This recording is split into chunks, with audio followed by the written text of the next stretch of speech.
Some people like doing it this way round. So you've got this way, this makes sense to some people. Here's your goal. This is the journey I'll go on, and these are the rules I'm going to follow as I go along. Sometimes people want to go, this is my mission, and these are the rules, and when I get there, this is what the world will look like. That's more aspirational.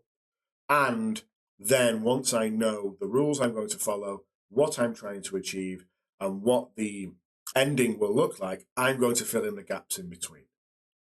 I'm going to create that journey that says, I know what the ending is, I just now need to get there. That is perfectly reasonable. That is perfectly understandable, and it depends on how you see the world. And that's okay. Because everybody works in different ways, and the kind of work that I do is all about working with individual clients and customers to give them what they need.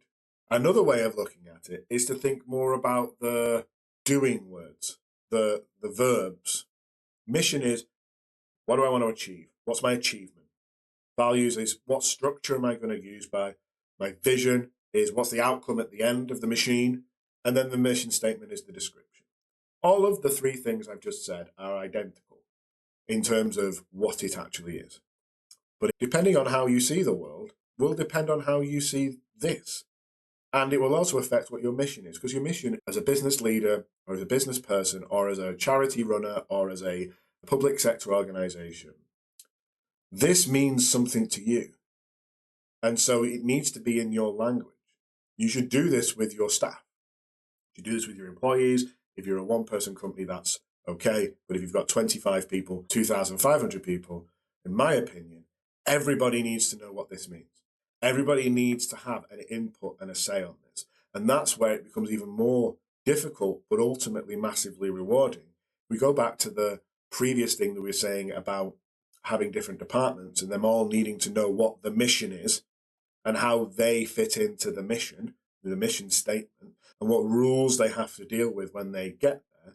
That's the key to a good, well-functioning work or organization that knows what it's supposed to be doing and does it quickly and efficiently.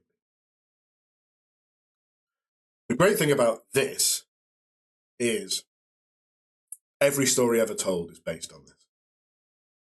You can do it with Lord of the Rings. Lord of the Rings, the mission is, in Lord of the Rings, to get rid of the One Ring because it's evil and Sauron wants to take over the world. Okay? So our values are, we're going to form a fellowship, we're going to protect it, that we need to find someone, we need to have as little impact on other people as possible. Humans can't hold the ring for very long, but hobbits seem to be able to, so we're going to bring up 4 hobbits with us. Our vision is, when the world is saved from the ring, we're all going to be really happy. That's something we can work towards and strive over, and evil will be gone. And then the mission statement is the Lord of the Rings. It's how, step by step, they went about achieving their mission. Star Wars is exactly the same. We want to blow up the Death Star. How are we going to blow up the Death Star? Well, we have certain values that we want to use. Some of those are less positive than the Lord of the Rings. They don't mind blowing up everybody on the Death Star. The vision will be that we'll have a peaceful, we'll have dealt a death blow to the Empire and all of that kind of stuff. And another one is NASA in the 1960s. Their mission was to get to the moon. Why? Well, lots of reasons.